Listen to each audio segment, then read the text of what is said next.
what does it mean to be me? Like how do I want to blend these values? How do I want to actually show up as both Indian and American and not just Indian in Indian spaces and American in American spaces? Congrats on your debut book.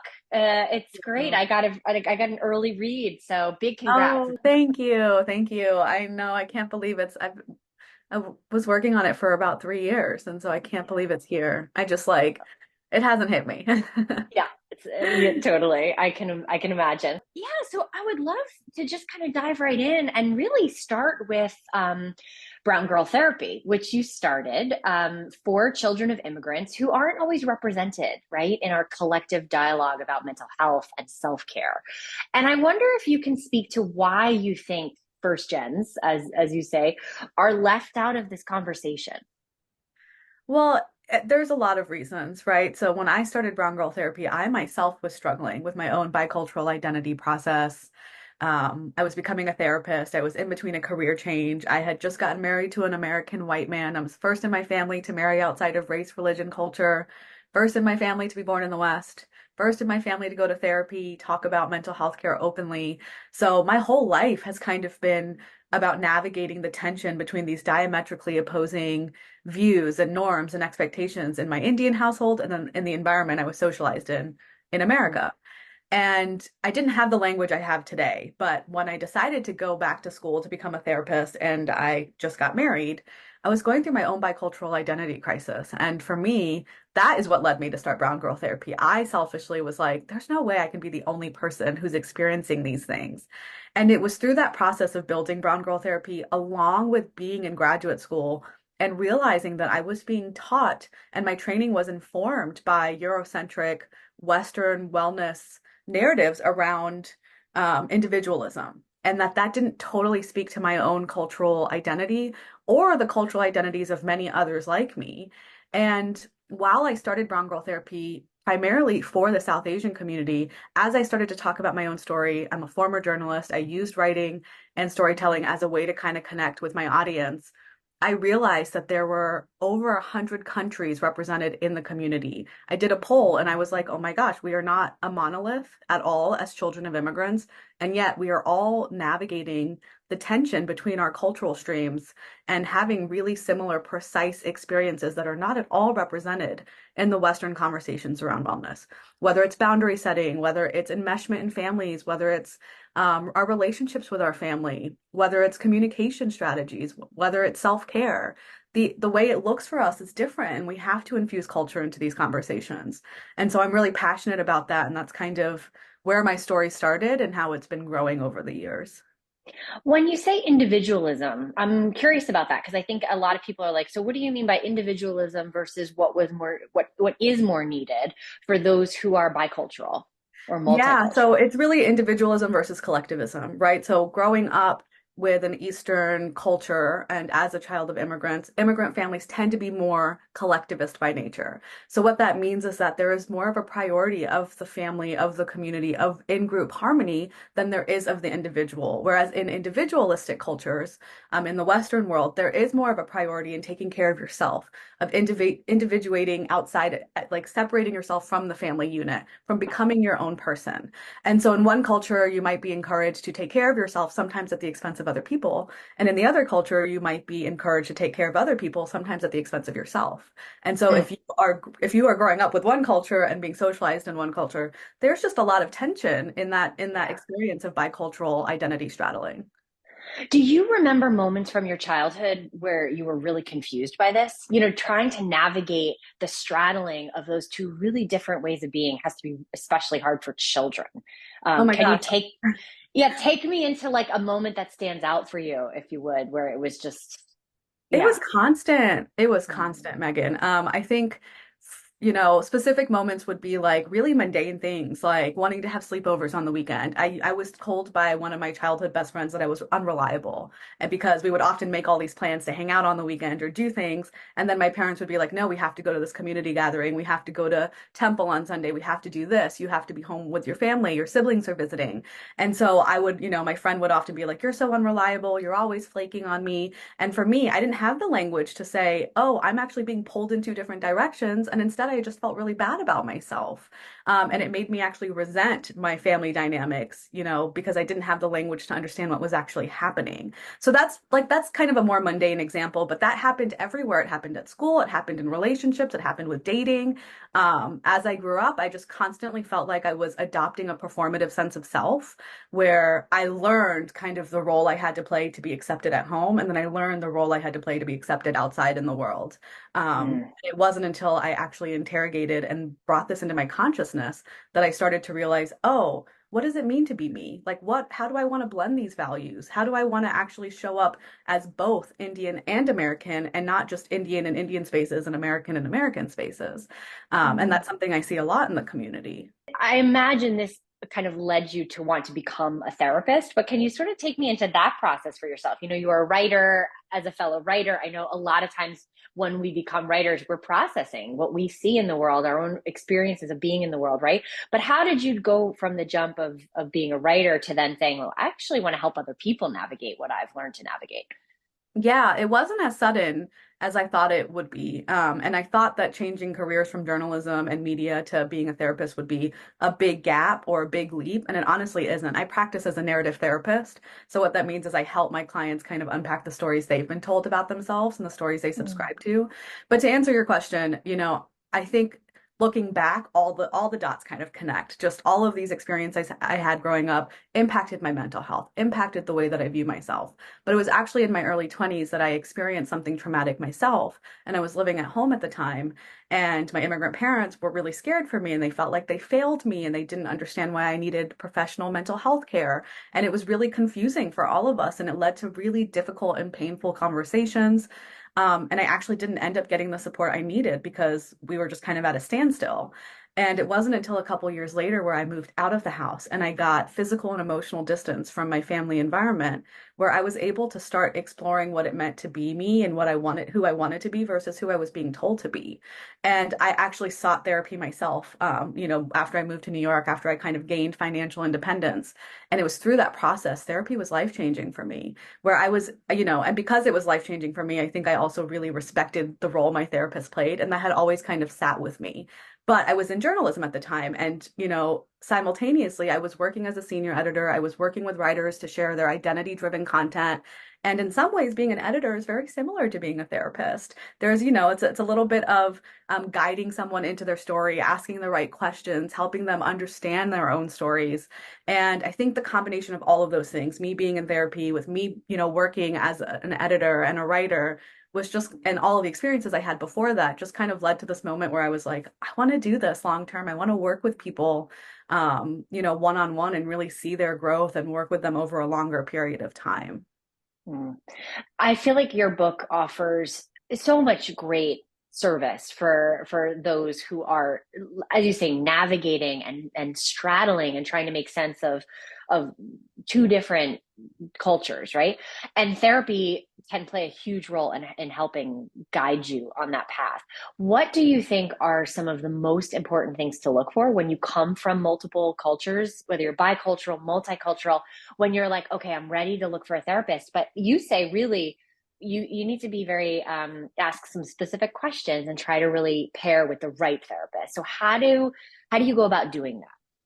I think for people who come from a marginalized background, there's a lot more hesitancy to seek therapy because there's a lot of confusion of how it's going to help them, whether their therapist is going to understand their culture, whether they're going to learn to integrate their culture or understand their struggles, because maybe the therapist was not trained in a way to be culturally inclusive. And I know with my training, I wasn't necessarily trained that way either. I had to build that knowledge and build that expertise myself and be very mindful.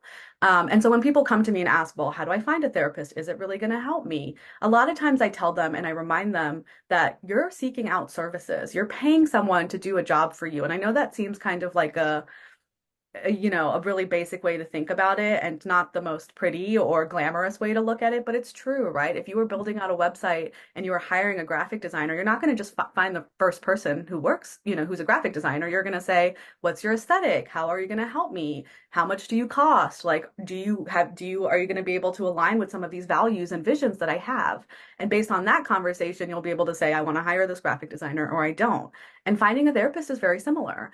And so I always tell people, almost every therapist, at least that I know of, offers a free consultation. And it's usually a 15 to 30-minute call where you can ask questions and you can learn more about them and their therapy practice. What do they think their role is as a therapist? Have they ever worked with someone who looks like you or has your identity or has the struggles that you have, right? How do they do this work? And just asking these questions will give you an idea of whether or not it feels like a comfortable fit. And I always remind people, be honest with yourself about what you need to feel comfortable. For some people, it is the same cultural identity. For some people, it's age, it's gender, it's sexual orientation. And you have to be honest with yourself because research suggests that if you're not comfortable as a client, or the number one indicator of success for therapy is the comfort of the client.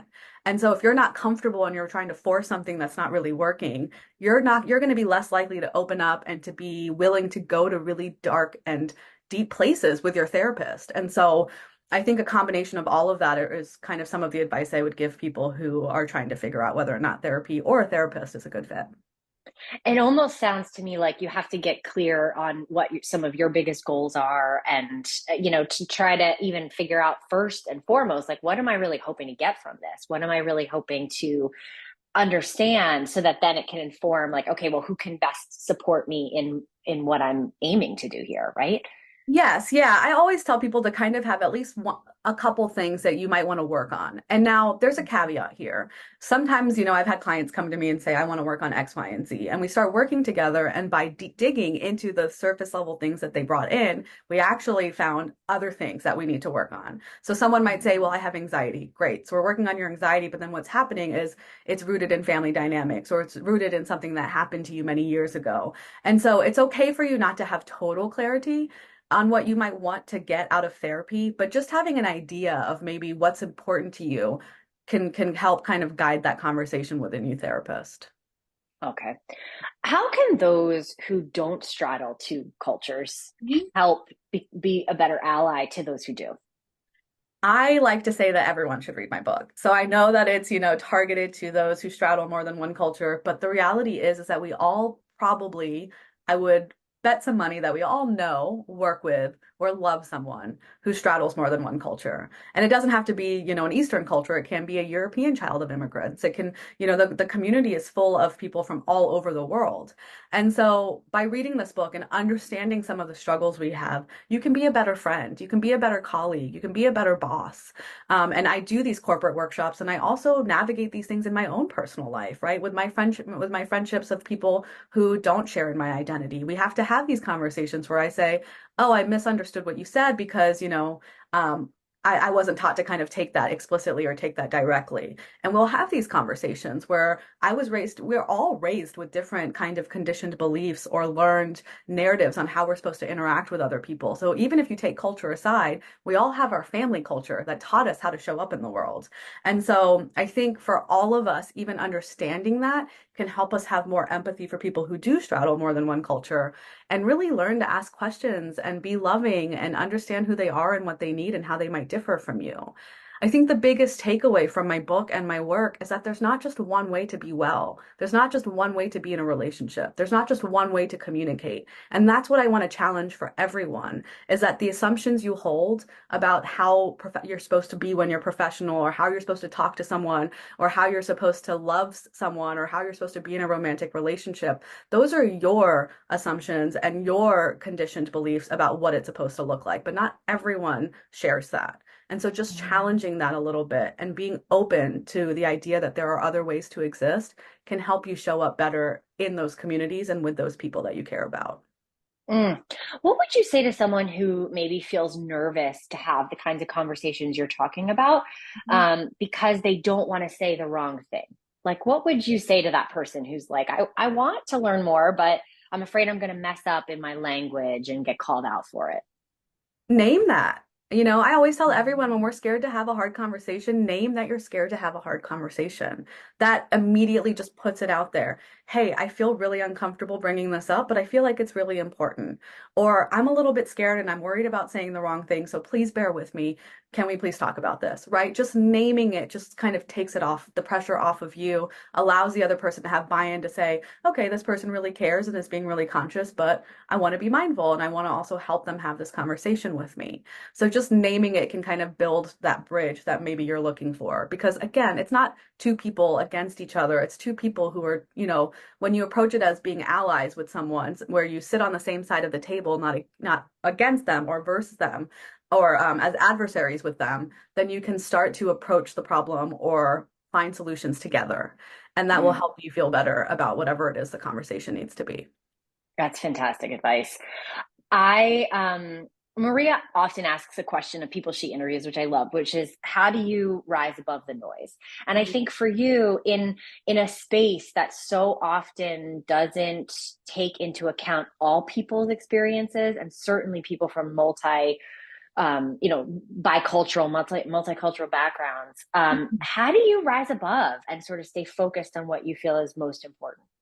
Oh, that's such a good question. I think for me, it really is just I really believe in the work that I do. I really believe in it. I've seen its impact. I have learned things myself. I know that there's not a lot of us out there doing this work. And so for me, rising above the noise is really staying true to my own values. It's staying true to my why, to my passion, to my purpose, and understanding that I can't speak to everyone. I can't even make every child of immigrant feel represented, right? I'm only one person. But by sharing my story, by being more authentic and vulnerable and honest about what I've experienced, what I've observed, what I'm learning, what I'm researching, I can then break through that noise and share that because I do understand why I'm doing it. It's not just to have a voice in the conversation. It's not just to kind of add to that noise. It's because I feel like I do have something meaningful to say and add, especially to our conversations around wellness and mental health. Hmm. Do you have a practice that helps you sit with the really hard stuff that comes up? I know on Girl Therapy, I was going through your Instagram and you talk really honestly and vulnerably about how when you wade into the depths of this stuff, whether it's in therapy or to write a book, it is really hard, right? And so, how do you hold the really tough stuff?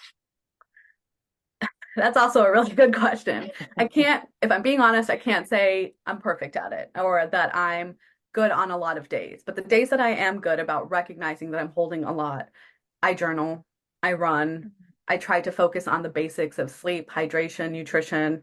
And I am very grateful that I do have loved ones around me who are willing to support me. I also have my own therapy practice. So I think there are things that I talk about that I try to incorporate into my own life knowing that I'm also a human, just like everyone else, and I struggle too. And sometimes it's really hard. And when it gets really hard, it's okay to slow down. It's okay to stop. It's okay to change your mind. It's okay to take a pause, right? The work I do is to help people live better lives and have better relationships. And we're not constantly projects that need to be worked on. Sometimes we just need to be rather than constantly trying to figure out what we need to do. Mm. It's so interesting how it's so hard to feel your feelings sometimes, right? It's so Especially, hard. and we don't really live in a culture that supports that, right? Mhm. Yeah, and it's, especially for Asian Americans or children of immigrants, we suppress our emotions, right? People from collectivist research has said that people from collectivist backgrounds tend to suppress their emotions because it's all in the name of in-group harmony, of not wanting to rock the boat, of wanting to seem like you can keep the peace, that you're agreeable, that you're easy to get along with. And then what happens is that those emotions stay in our bodies.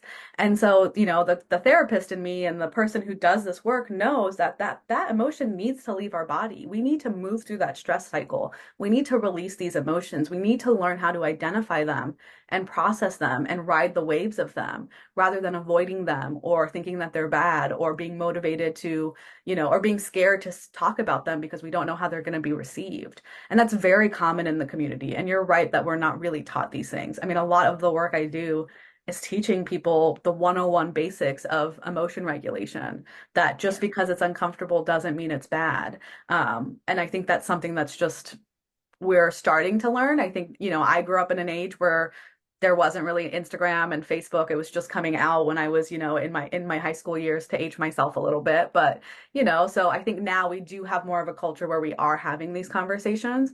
So with that caveat, I always say, mental health education is great. There's a lot of access that we have now that we didn't used to have. And it's okay to slow down and filter and decide how you're going to go on this journey and what pace you need to go at.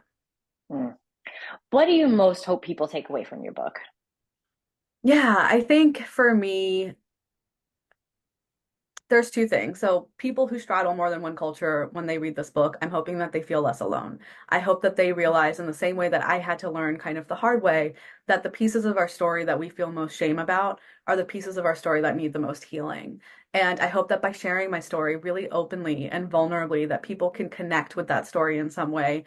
And in some ways, I hope that I'm holding up a mirror to people to say, okay, what is it that I can do now to take away some of these tools and tips that Sahaj has offered in her book for me to live a better life, to be more honest with myself and with the people around me. And then people who might not straddle cultures, or other clinicians or educators or people in power.